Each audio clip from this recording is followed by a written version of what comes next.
Hello friends, welcome to my channel. हमारी आज की कहानी है स्त्री का घर। तुम्हें कितनी बार बताया है मेरे तैयार होने से पहले मेरा नाश्ता तैयार हो जाना चाहिए।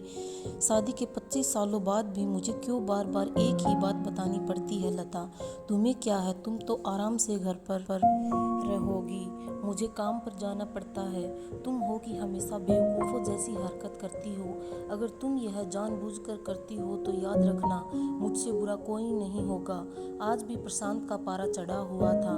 इन कटु शब्दों में अपना गुस्सा उतारते हुए, गीला तौलिया कुर्सी पर फेंकते हुए प्रशांत गुस्से से लता की तरफ देखने लगा। लता के लिए प्रशांत का यह बेवजह का गुस्सा कोई नई बात नहीं थी। वह महीने में 3-4 बार ऐसे ही लता पर बरस पड़ता था। पहले पहले लता उसका विरोध किया करती थी, लेकिन जब कई सालों तक प्रशांत में कोई बदलाव नहीं दिखा तो लता ने खुद को ही बदल दिया। अब प्रशांत के कुछ भी कहने से लता को कोई फर्क नहीं पड़ता था। प्रशांत की हर बात को चुपचाप सिर नीचे झुकाए सुन लेती थी। शादी के पहले 5 साल तक लता ने पूरी कोशिश की थी कि प्रशांत को बदला जाए, लेकिन फालतू का गुस्सा करना और बाद में लता को भला बुरा कहना, यह मानो जैसे उसकी आदत बन गई थी।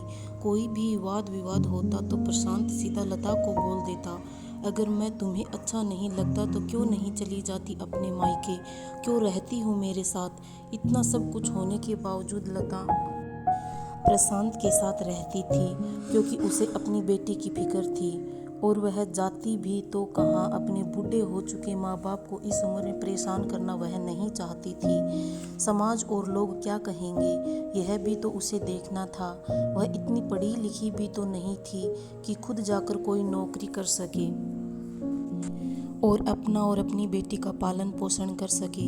लता को अब अपनी फिक्र नहीं थी, उसको फिक्र थी तो बस अपनी शादी लायक हो रही बेटी की। लता नहीं चाहती थी कि पति पत्नी के झगड़े की वजह से काव्या डिस्टर्ब हो।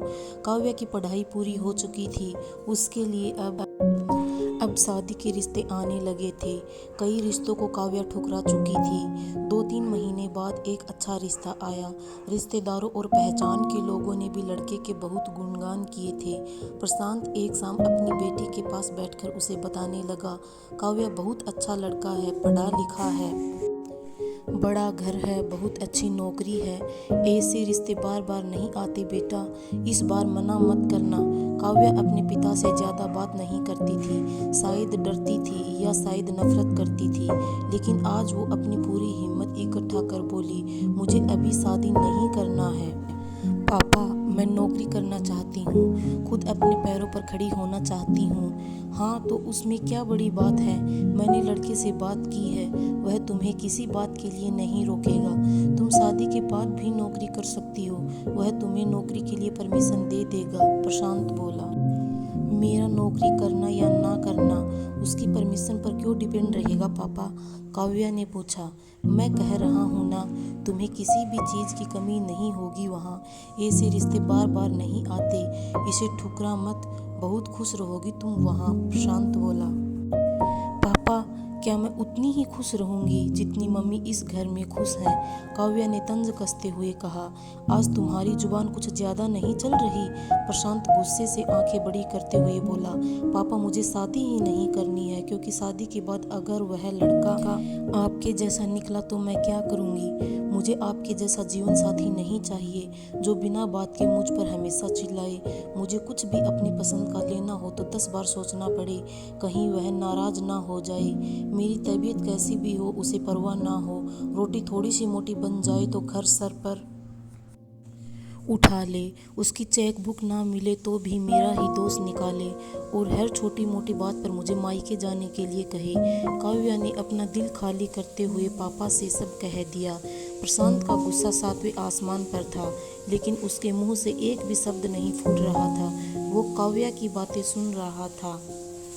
काव्या उतना ही बोलकर चुप नहीं हुई। आज पहली बार वह अपने पापा के सामने इतना कुछ बोल रही थी। पापा, आपने माँ के साथ हमेशा गलत व्यवहार किया है। आप अपने ऑफिस का गुस्सा बिना सोचे समझे माँ पर उतार देते हैं, कभी इस बात की परवाह भी नहीं करते कि उन्हें कैसा लगता होगा। आपकी बातें सुन सुन माँ ने अपना स्वाभिमान खो दिया। प्रशांत आज पहली बार अपने किए बर्तावों को महसूस कर पा रहा था। वो इतना ही बोल पाया, जो तुम्हारा मन है वो करो, मैं तो इतना बुरा हूँ ना। काव्या ने प्रशांत का हाथ पकड़ा और बोली, पापा मुझे सिर्फ एक सवाल का जवाब दे दो। क्या आप चाहेंगे कि मेरा पति आपके जैसा हो?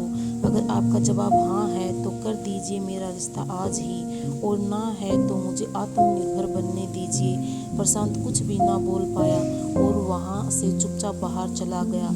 आज उसे लता के सामने जाने में शर्म आ रही थी। चलते चलते उसकी आंखों से आंसू बह रहे थे। प्रशांत ने आज से अपने आप को बदलने का निश्चय किया। अगले दिन से लता ने अपने पति में काफ़ी बदलाव देखा। वह सोचने लगी कि जो हिम्मत काव्या ने दिखाई है, वह हिम्मत अगर मैं पहले ही दिखा देती तो शायद आज परिस्थिति कुछ और होती। अब काव्या पढ़ लिख कर अच्छी नौकरी करने लगी थी और 3 साल बाद उसके लिए एक अच्छा रिश्ता आया। और उसकी विदाई पर प्रशांत बोला, बेटा तू हमेशा खुश रहेगी, क्योंकि तेरा पति तेरे बाप जैसा नहीं है। प्रशांत की यह बात सुनकर लता और काव्या की आंखों से आंसू बहने लगे। बचपन से ही बताया जाता है कि वह पराया धन है। माँ बाप का घर तुम्हारा नहीं है, पति का घर ही तुम्हारा घर है। जीवन भर यह बातें बता बता कर उन्हें ससुराल भेज दिया जाता है, और एक दिन किसी छोटे मोटे झगड़े में ससुराल वालों से उन्हें सुनना पड़ता है कि इस घर को छोड़ दो और मायके चली जाओ।